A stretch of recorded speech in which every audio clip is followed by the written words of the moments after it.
Day 3 of Lessons from the Actor, the Mystery School series from Don Miguel Ruiz, How to Live an Authentic Life.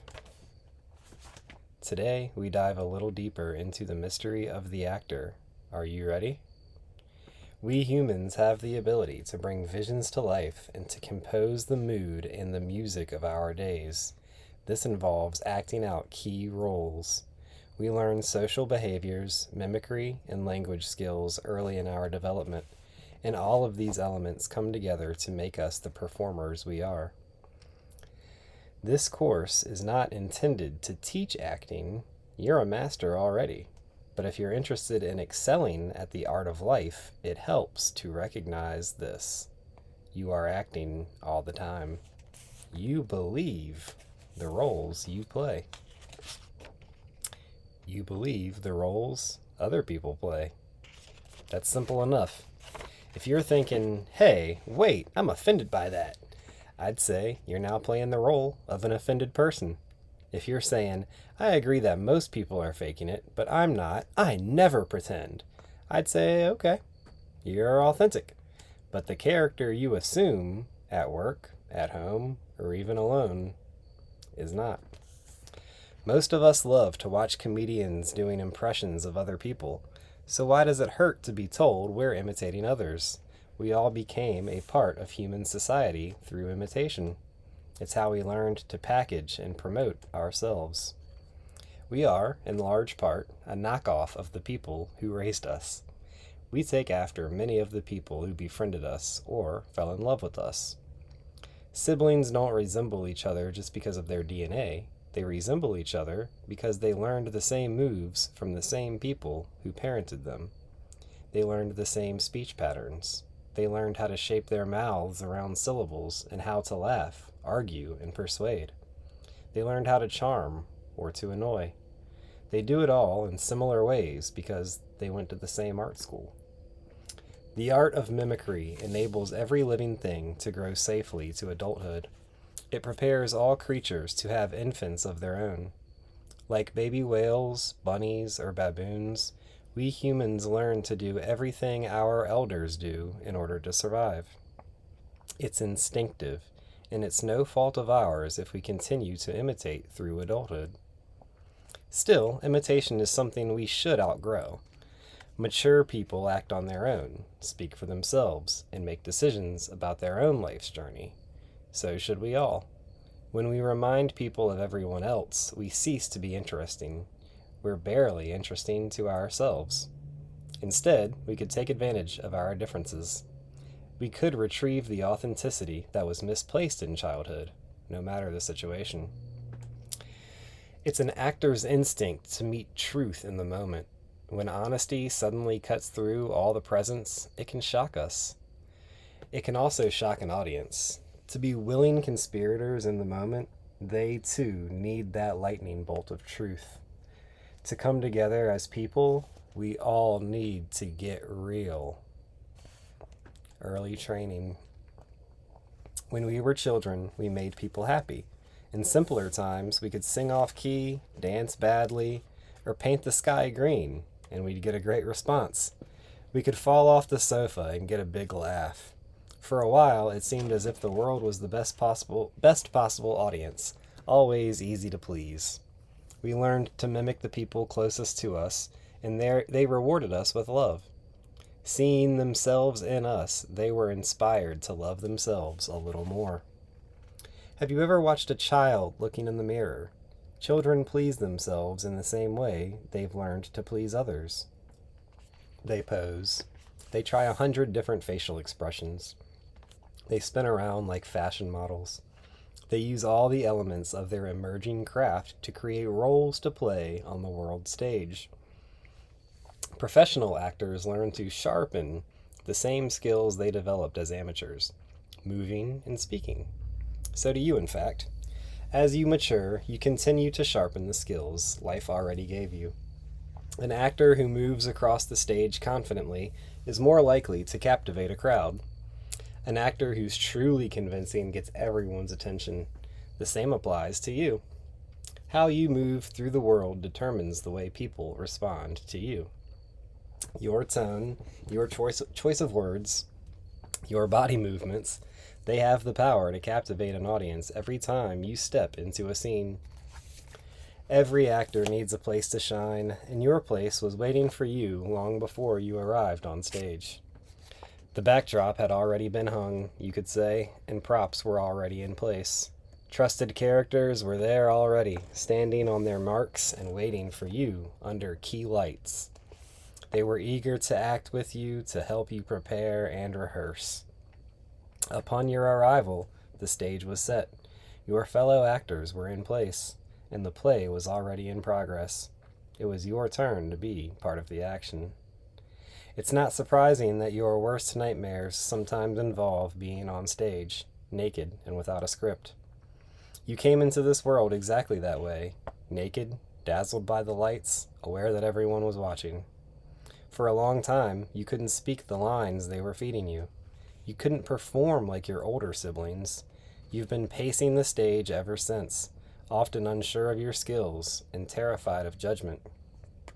But like any seasoned actor, you continue to step up and give it your best shot. You follow the same routine each day. In the morning, you put on your makeup, or whatever face you feel will serve best today. And dress the part you are expected to play. Your choices aren't just about fitting in with the crowd. The big stage isn't just for those who conform. No, even non-conformists require masks and costumes. Defiance is a style choice. So are outrage and cynicism. When everyone is rebelling, even rebels seem conventional. Even insurgents are slaves to fashion. In the end, hairstyle, face, and clothing say very little about who we really are. Like bumper stickers and tattoos, they suggest how desperate we are not to be seen. We prefer to hide behind our slogans and our makeup. We camouflage the truth with sarcasm. Just for a moment, think back on your wonderful, spontaneous emergence into the world. You were an authentic being once. Where did that creature go? Are you busy rehearsing, reciting, acting? Who compensates you for these efforts? You were born to mimic, that's true. You were blessed with a good brain, which makes it possible to process everything you see and respond to it. With practice and experience, you've become a master. When you do something enough times, it becomes part of your character. That's how professional actors prepare for a role. That's how you did it too, with practice and repetition. You established a character and a backstory. Now the dialogue comes automatically. Other characters in your play are lightly sketched, but you know you. No one can perform that role better, no matter the script, no matter the audience. But now you're beginning to see how this role has influenced your decisions and your actions. You see how much control it has over you. You may even realize that you don't need to work so hard at it. You could even take some time to discover the artist behind the role. Let each piece of the puzzle lead you to the next piece.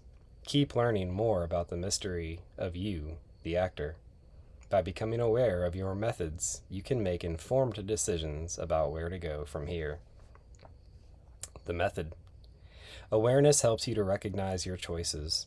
Right now, you're becoming aware of yourself as an actor. You are seeing yourself from a new perspective, which will help you make better choices as you grow. So let's take a look at different techniques actors use to excel at their craft.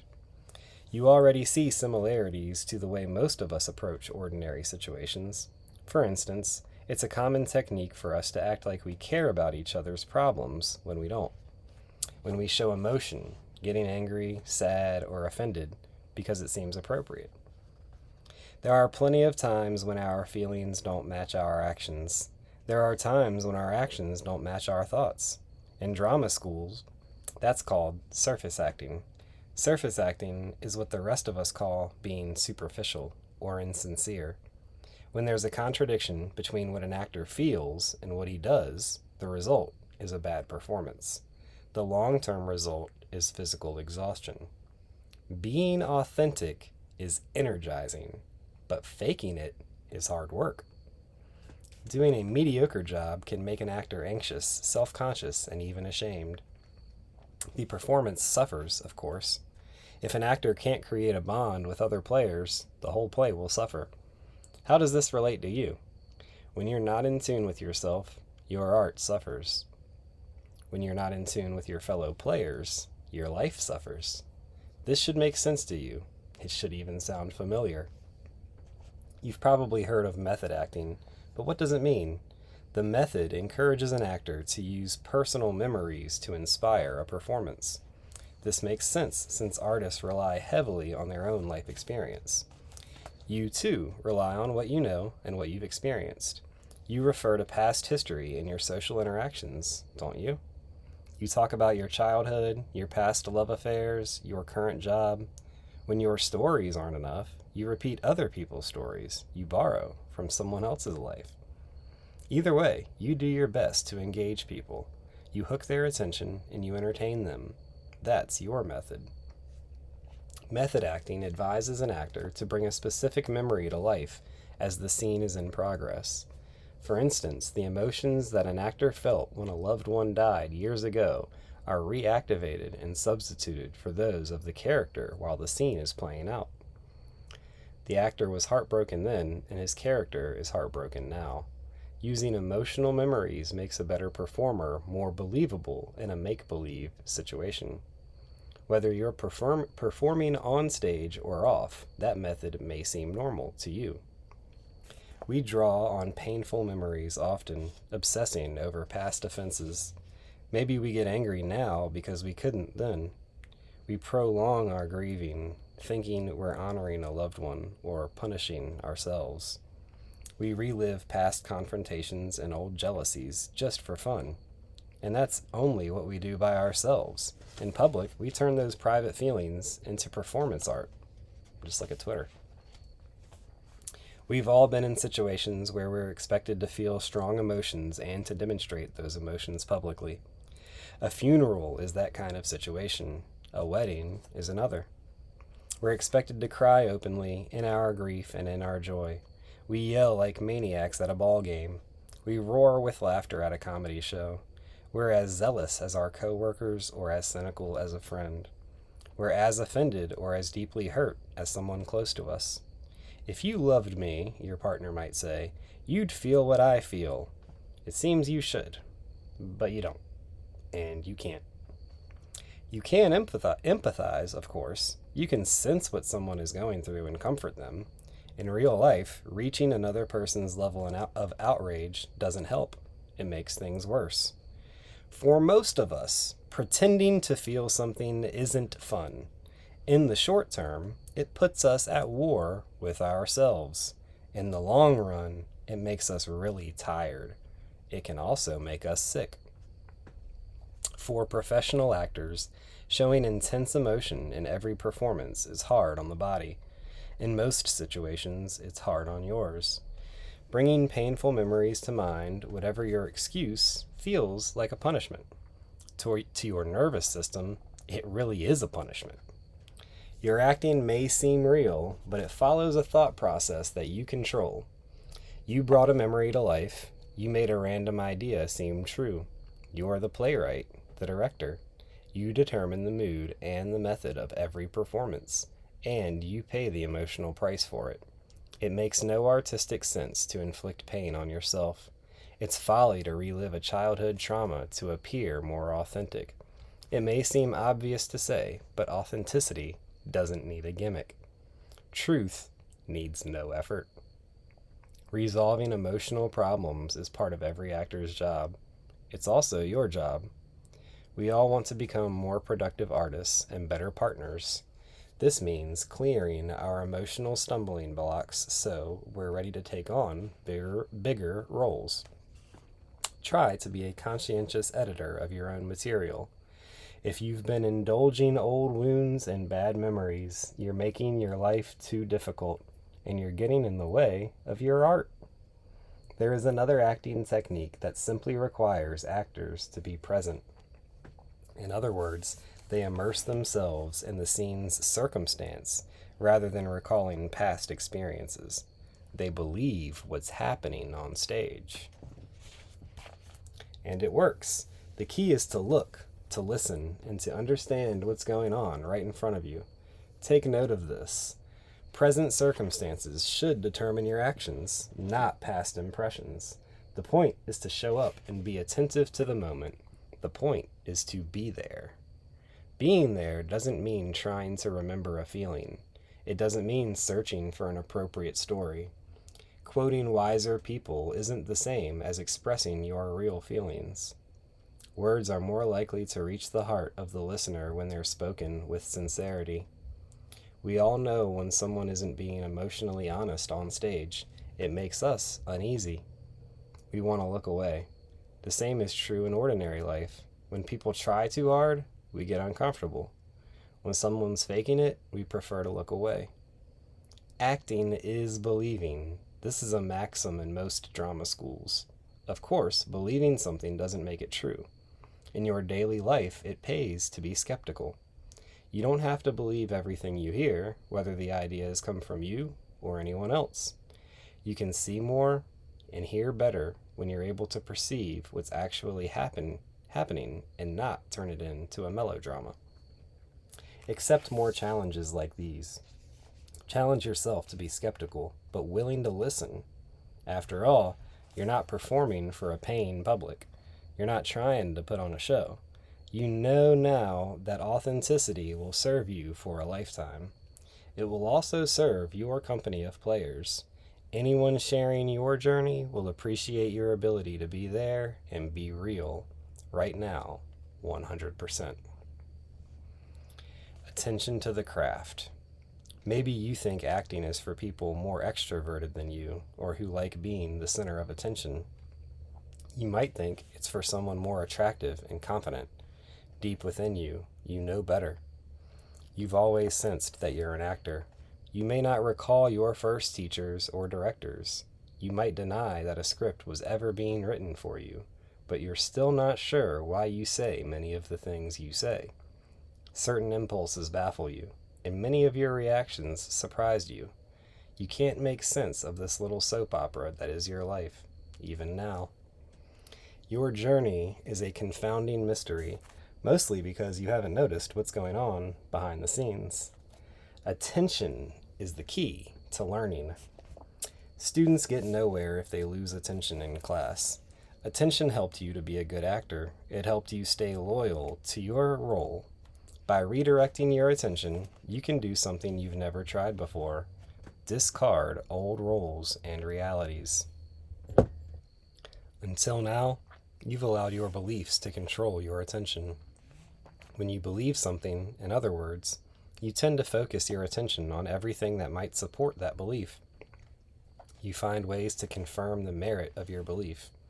In fact, it's difficult to pull your attention away long enough to consider a different point of view. When you have control of your attention, you're not so easily ruled by any belief or opinion. You don't feel obliged to react to what other people think.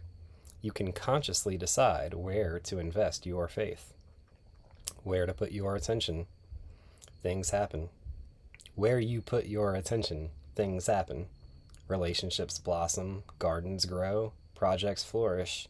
Most importantly, beliefs are born through the force of your attention, and without it, they lose their power over you.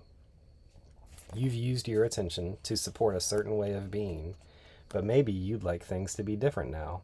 Maybe you want to be more receptive, more spontaneous. The world will try to distract you from that effort.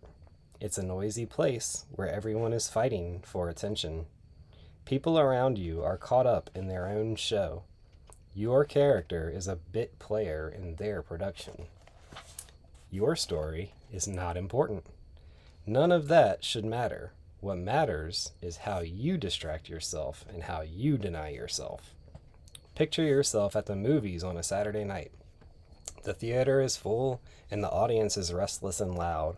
With all that chaos around you, it's hard to concentrate on the film. Crowds like to talk. They text, they squirm, move around, and make trips to the concession stand. Meanwhile, up there on the screen, the action keeps rolling. The movie goes on, with or without anyone's attention. I could be describing the world you know, the world outside the theater. Every day, life's astonishing art is being created in front of your eyes. It buds, it blossoms, it flashes and dies, while your attention is on the noise. Even without all the outside drama, your attention is being hijacked by the scenes going on in your head. This is true for everyone. Nobody is paying much attention to anybody. Attention pays amazing dividends. Teaching that lesson to your kids is as important as applying it to yourself.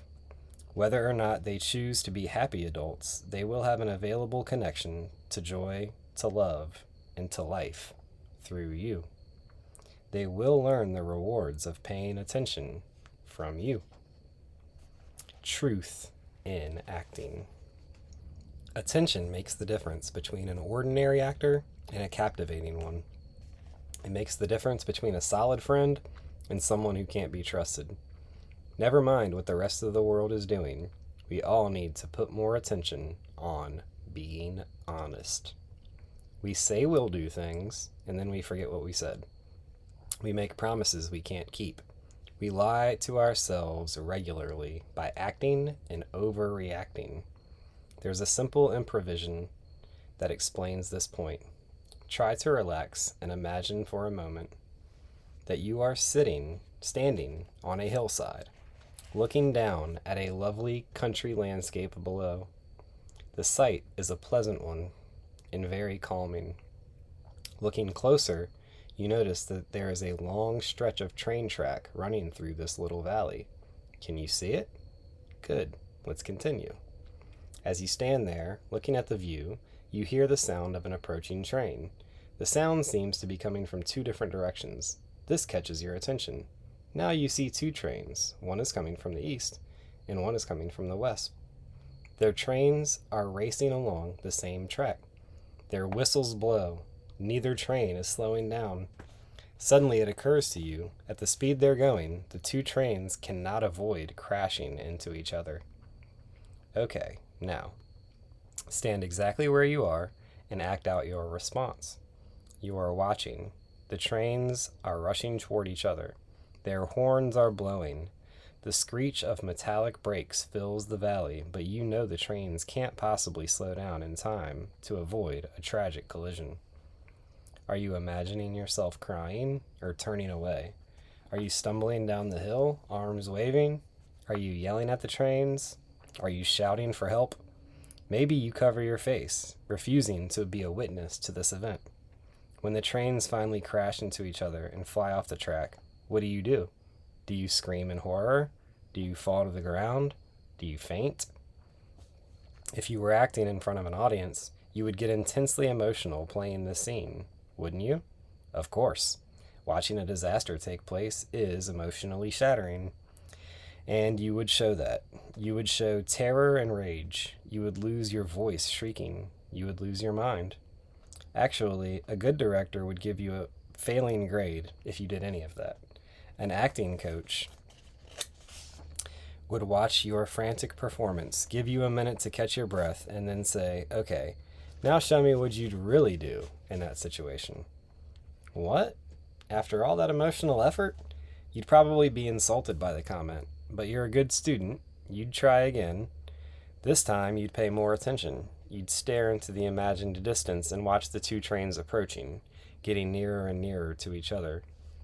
You'd see that they were going too fast and getting too close to avoid a disaster. What could you do? You could do nothing.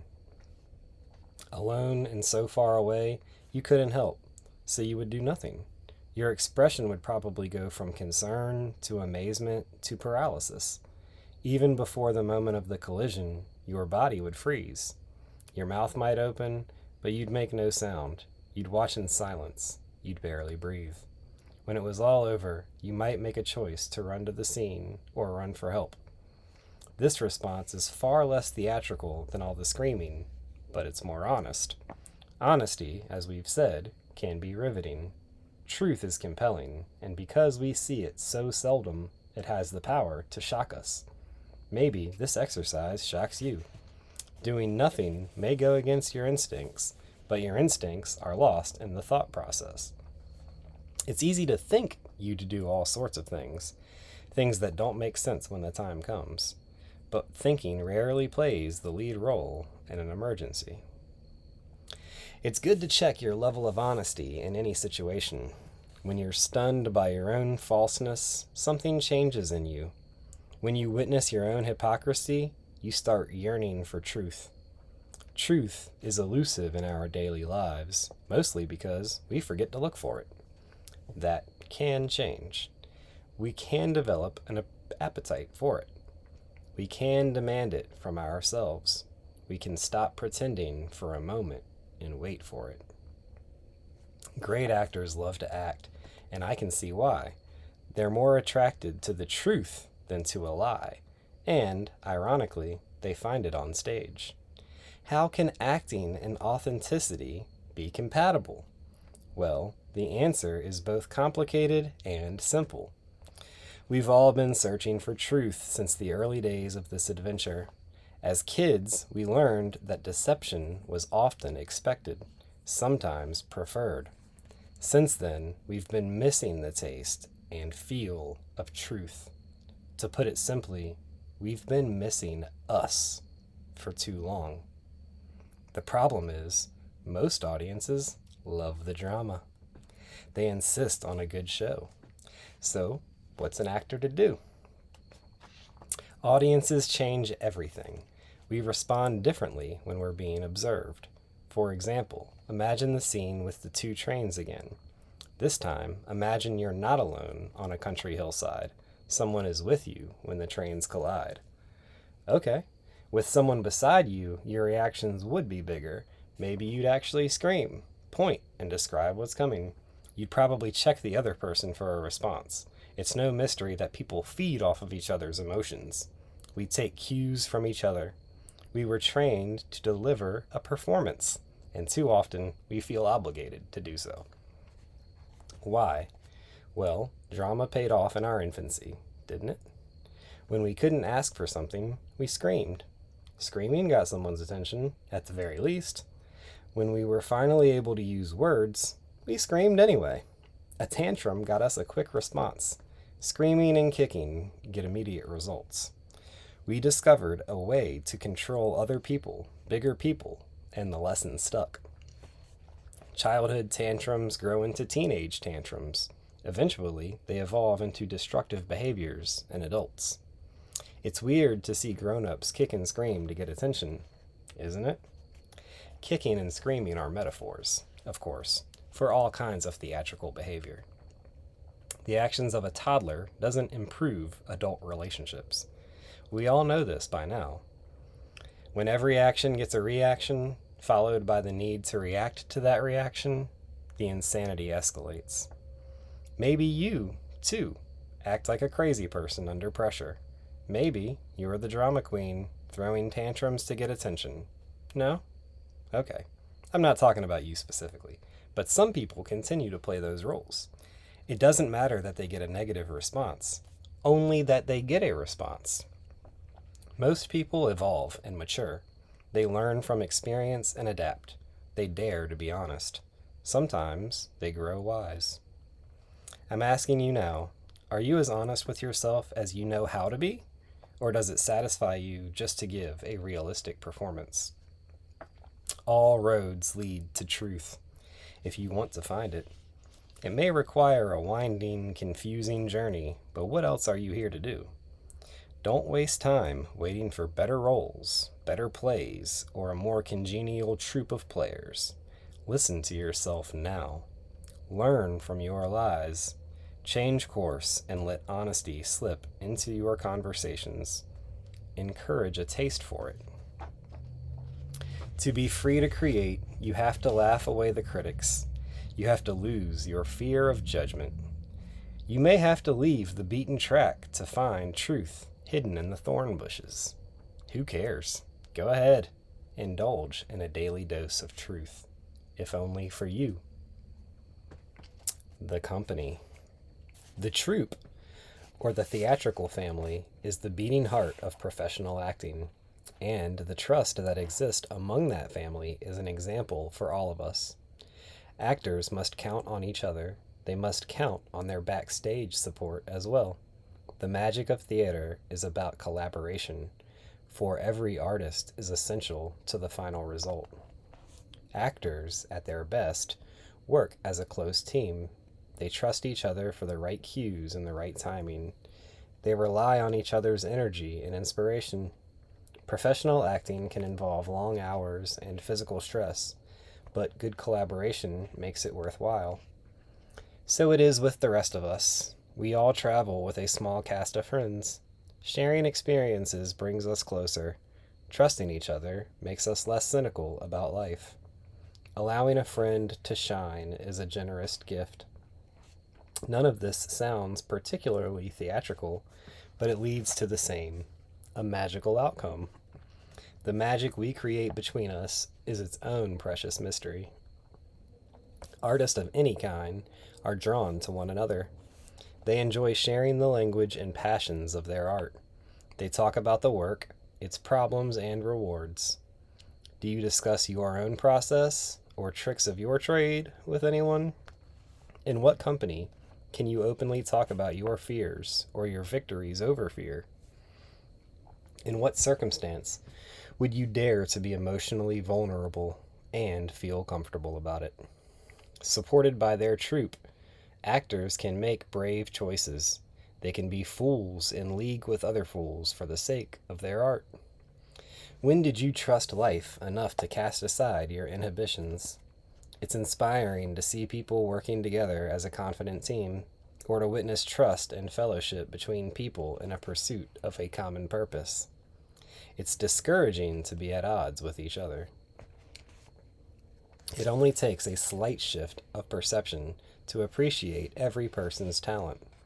If more of us made that shift, we'd be excited to share similar passions. We'd remove our masks now and then. We'd dare to be genuine. Instead, we choose to remain guarded. We keep secrets, even from ourselves. Admitting that we're a company of players, participating in big and small productions together, can break down a lot of imaginary walls. It can even break down some real ones so that we're willing to invent games and conspire together. Fun can be our main objective.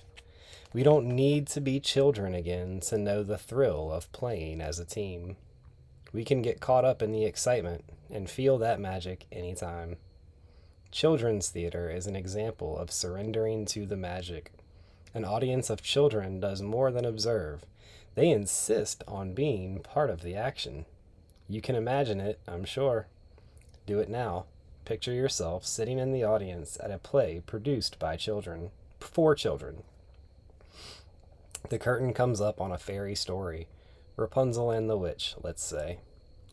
Notice how quickly the children accept the premise of a girl being captured by a witch and forced to live out her days in an enchanted tower. They get it immediately, even if they've never heard the story before. Their excitement doesn't depend on elaborate sets or special effects. They don't have to know a backstory. They don't have to see waves of golden hair tumbling from the tower window. They imagine it. They understand that a prince has fallen in love with Rapunzel and wants to release her from the witch's cruelty. When the wicked witch creeps on stage, they're filled with terror and excitement. They call out to the other characters on stage, warning them of the danger. They are part of the scene. They're caught up in the action. Children arrive at a theater as themselves and then become something else. They become co-conspirators. They willingly, eagerly surrender to the spell, throwing themselves into the plot. While the play lasts, Rapunzel's happiness affects their happiness. Her destiny is their destiny. You may think that sounds childish, but are adults really any different? Don't you routinely push yourself into absurd plot twists? Aren't you often lured into someone else's drama? It's hard to resist getting hooked. You believe the premise of their story, whatever it is, and sign on to the madness. It happens. Kids use their amazing imaginations for fun. For them, it's great to be in an imagined world and to believe in it completely. In the company of other excited kids, they can take a thrilling ride. But staying too long in a fantasy is exhausting, even for a child. After an afternoon of pretending, children are relieved to be called home for supper and to collapse into a warm bed. We adults, too, need to be called home to ourselves. Young or old, no one wants to be locked in a tower forever, however magical it may have seemed at first. I'm asking you to notice where you put your faith and make changes when you need to. Common sense says to put your faith in you. Don't lie to yourself for the sake of an idyllic notion. It's not enough to admit to the fantasy. You need to wake yourself up. See where a bad story is taking you and alter your course. Say no to the drama. Win the war over fear. Protect yourself from your own abuses. No one can do it for you. Stage fright. I'm sure you felt the struggle between wanting to fit in and daring to be real. You've been reluctant to take a different path. You've been afraid to make the unwelcome comment. You've known the anxiety of having to face the public and expose yourself to criticism. Sometimes the situation isn't so public. For example, you've been apprehensive about a first date or a job interview. You've made yourself sick over a homework assignment or a business trip. You've been afraid to confront a friend or to break up with a partner. A fear of judgment can end your most creative impulses. It can cause you to go against yourself. Maybe you've also experienced the terror of being on an actual stage, in front of a live audience. In that case, your critics were hundreds of strangers.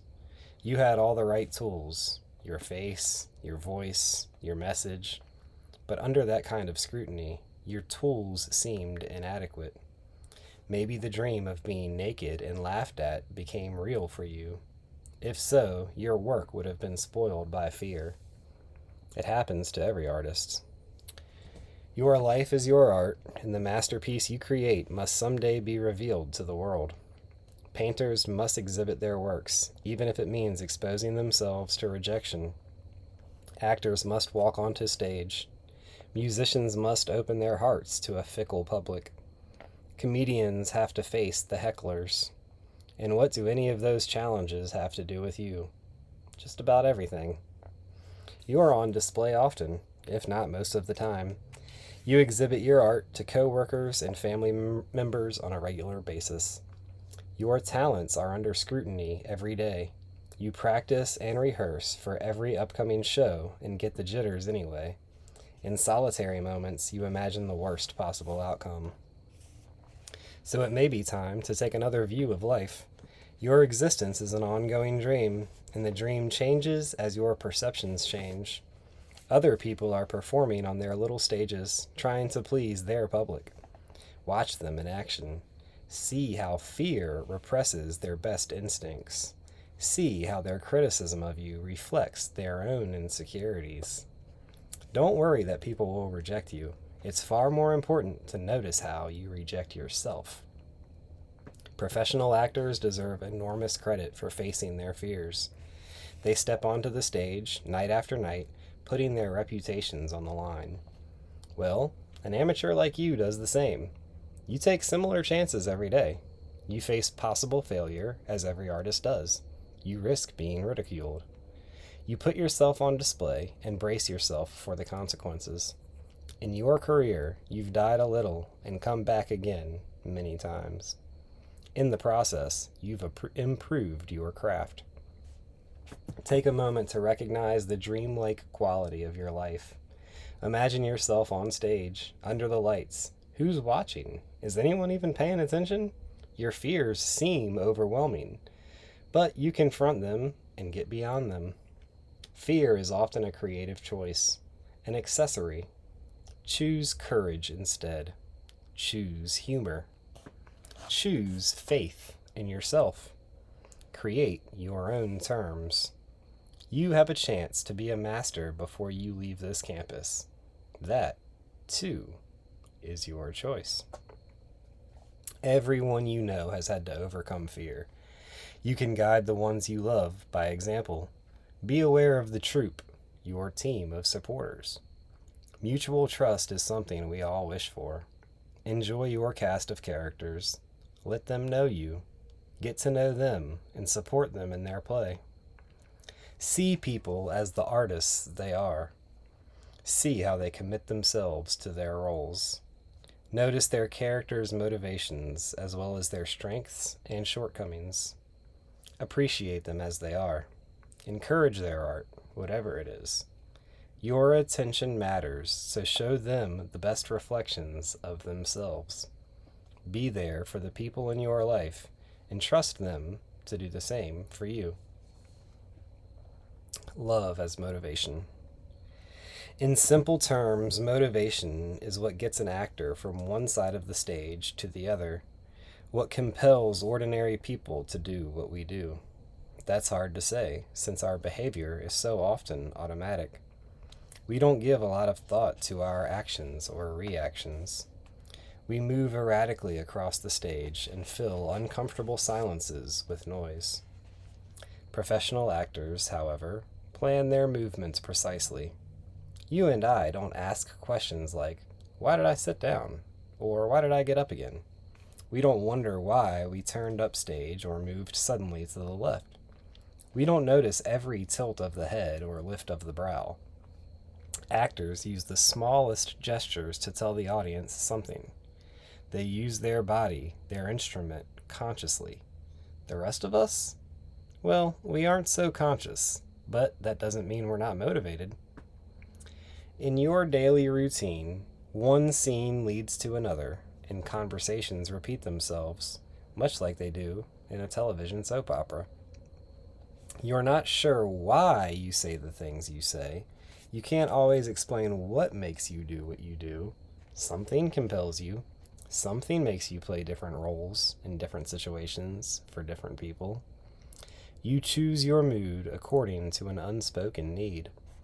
You act like a baby with one person, crying for what you want.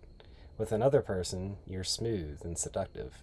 With someone else, you're short-tempered and competitive. You're the good child or the bad child. You're the martyr, the mediator, or the dummy. Those are all acting choices. They're usually motivated by something, perhaps by a need to be validated, or praised, or just to be noticed. Whatever it is, the end result is that you get what you want. You make deliberate choices when you play a role. You act for specific reasons, whether or not you admit to them. Have you asked yourself lately about those reasons? What brought you here, for instance? Why are you attending this class? How would you like your world to change, and how committed are you to making those changes happen? How willing are you to end the drama of your life? An astute actor doesn't search for motivation just to get across the stage, but to get at the heart of a scene. She finds the core of a character using empathy, not judgment. It's your job, too, to understand the motivation behind your actions and words without judgment. Once that is understood, you can adjust your actions to suit who you are now, not the role you used to play. You can act now, into the moment, and save yourself the pain of any future regrets. You can allow love to guide your next decision and the next. Love is every artist's most compelling motivation. Take a good look at your character's attitudes about love. It may be time to update some old beliefs on the subject. You might even decide to abandon those beliefs. Does love feel dangerous to you? Has it always seemed scary? Do you worry about losing control? Do you think loving someone makes you seem weak or foolish? If so, give up on that idea. Being afraid of love makes no sense at all. Love is simple, but we often make it complicated. Our relationship with love is one of confusion and resistance. It's a lot like our relationship with ourselves. We are reluctant to get too close or to feel too deeply. We've been taught to think love is just an emotion, maybe even a debilitating one. Like any good actor, you may like to turn love into high drama. You may turn it into a joke. If you only pretend to love, love yields quickly to hate. Your acting might deceive the world, but the world doesn't matter. You matter, and how you love determines your joy. The problem is, few of us were taught how to love. Our relationship with love is loaded with contradictions. We don't really trust it. We write songs about it, glorify it, and then blame love for all of our problems. We say love is fickle. We say love is blind, but we yearn for it anyway. We pledge our love eternally, unless something happens to change our minds. Love conquers all, depending on the situation. Love is all we need. Maybe. It's safe to say that most of us learned to love with doubts and conditions. You may have heard yourself say you can't love or that you don't deserve love, but those are stories. They were intended to protect you from pain, but you don't need them now. You might think love is to blame for your unhappiness, but you are lying to yourself. What you believe is making you unhappy. Just for a moment, forget what you believe about love. Think of love as the combined force of all emotions. Think of love as energy itself, powerful and creative. You are that power, existing within matter. Love is as much a part of you as the atoms of your body. It's rare for anyone to experience the uncompromising authority of love, and there's a reason for that.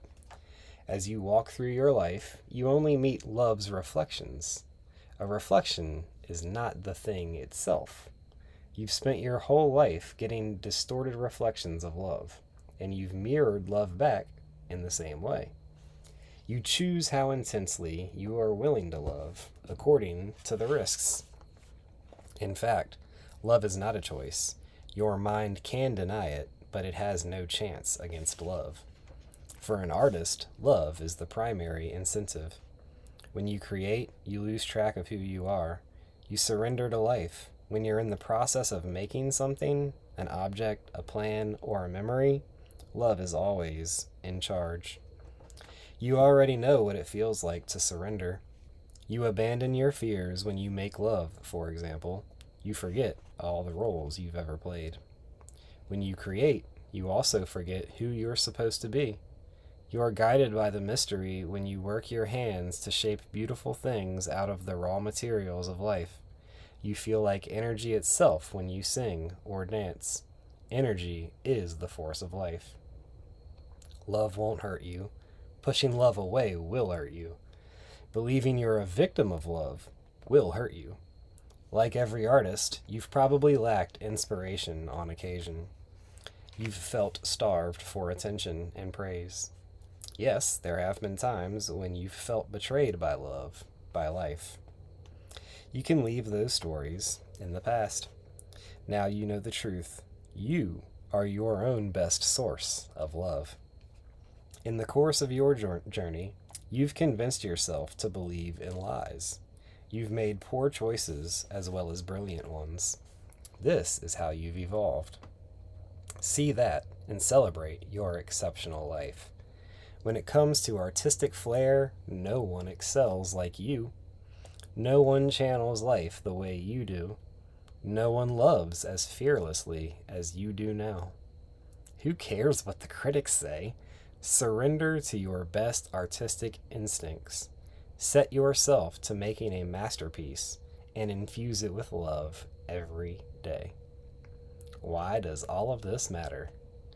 Like all of us, you're here to enjoy life. The problem is, you get swept up in the drama. Who can blame you? The trials and tribulations of humanity demand your full attention. It's especially hard to resist the melodrama taking place in your mind with its unruly cast and illogical storylines. Your mind broadcasts a soap opera of its own. It puts on a good show. Too good, you could say. It produces a drama that feeds your fears and your doubts. And that drama has a tendency to spread to the real world, which affects everyone you love. Their reactions may be just as dramatic, causing even more fear and doubt. And so the show goes on. We all want to command attention, but some people get attention through disruption and chaos. If you feel you're one of those, consider writing a different script for yourself.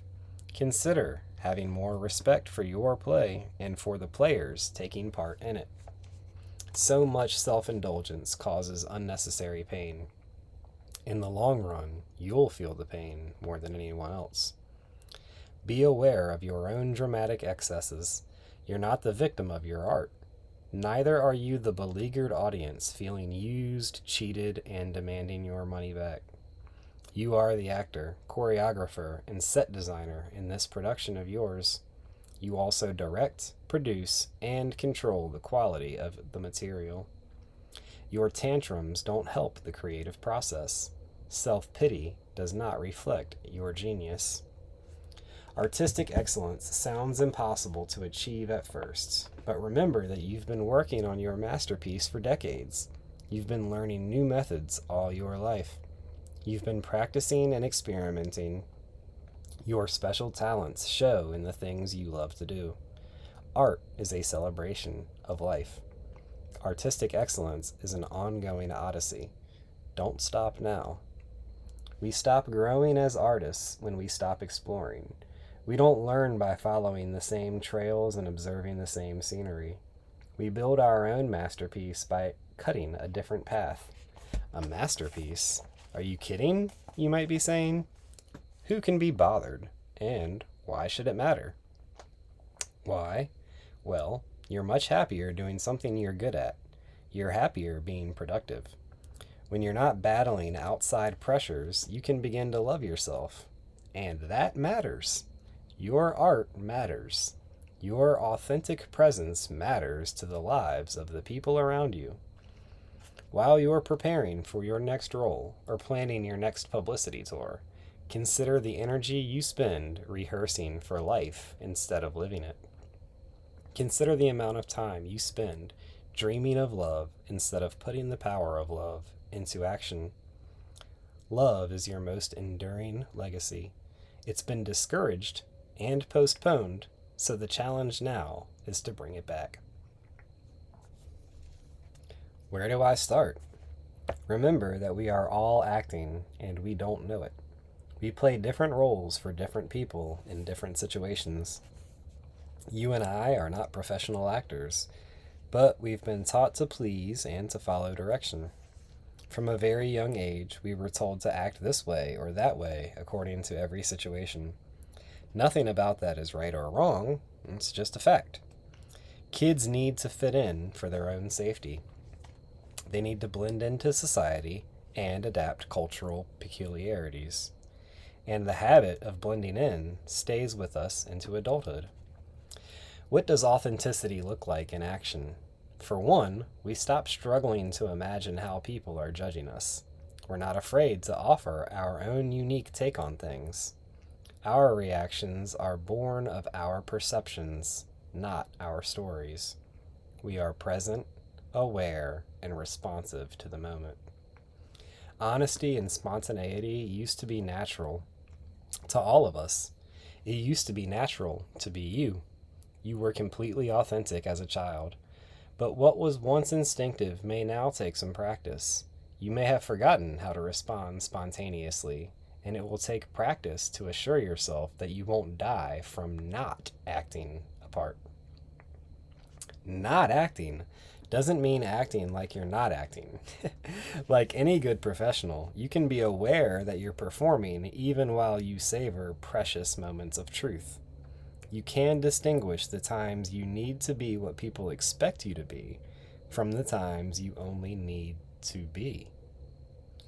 You can respect other people's roles while choosing to be genuine. You are not like anyone else. Your brain doesn't function like anyone's, and your body doesn't look like anyone's. Your memories are different, and your interpretations of memories are filtered through your own beliefs. In this lifetime, you will play the role of someone's mother or father or attentive friend. You will play the wife, the husband, the lover. These are predictable roles, but you will play them anyway. Professional actors find a way to be authentic in predictable roles. When they replace someone in a role, they won't play the character exactly as it was played before. They're unlikely to copy another performance, however well it was received by the public. They must give the role as much of themselves as they can. For instance, Romeo and Juliet are central characters in Shakespeare's famous tragedy. Every young actor who plays Romeo will do it his way. Every actress playing Juliet will portray the role as she imagines it. Every interpretation is valuable. Every characterization is unique because actors perceive and behave differently. Is that true for the rest of us? Are we bringing our own unique style and vision to our actions, or are we echoing a performance we've seen and admired? Are we imitating the responses of people close to us? Are we using the same phrases and making similar gestures? These aren't questions we usually ask ourselves. Only you know if you're being true to your own instincts. Only you can decide to walk through the world in unaffected ways. It's important to remind yourself that you have a choice. In every situation, you can choose to pick up a familiar role or put it aside. At any moment, you can choose to hide behind a mask or to set it down and abandon the act. Either way, the rest of the world may still look at what you're doing and see a performance. But without a mask, you will feel liberated. Without a role to play, you will know yourself much better. You can respect the truth of you, its manifestations, and its mysteries. You have the choice to use your talents consciously. When a performance isn't needed, you can also choose to set aside your pretenses and stop the show. You've been under the spell of your own character for a long time. The stories you tell about yourself are not the truth. They are your exceptional art, and you invest a lot in your art. You invest a lot in your stories to the point that they seem true. In fact, your body bends to your stories.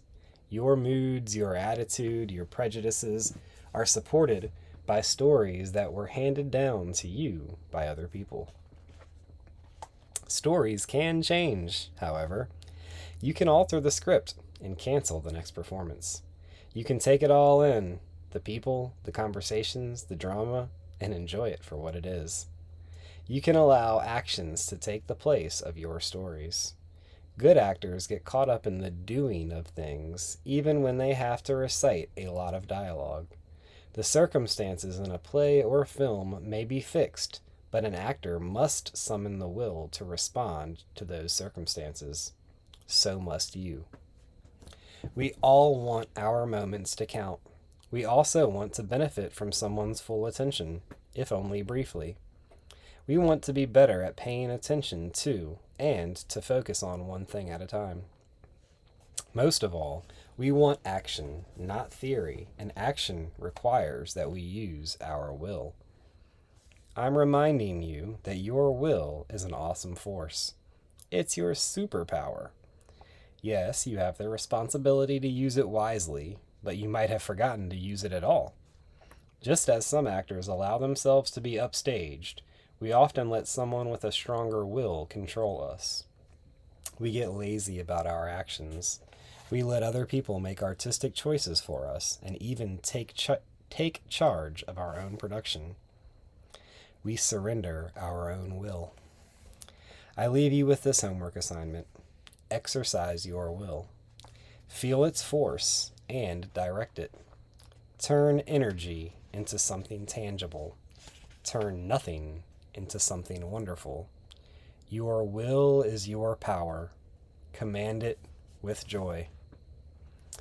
That was a long one, but it was awesome, and I hope you guys enjoyed. If you made it this far, you a real one. That's for real, for real.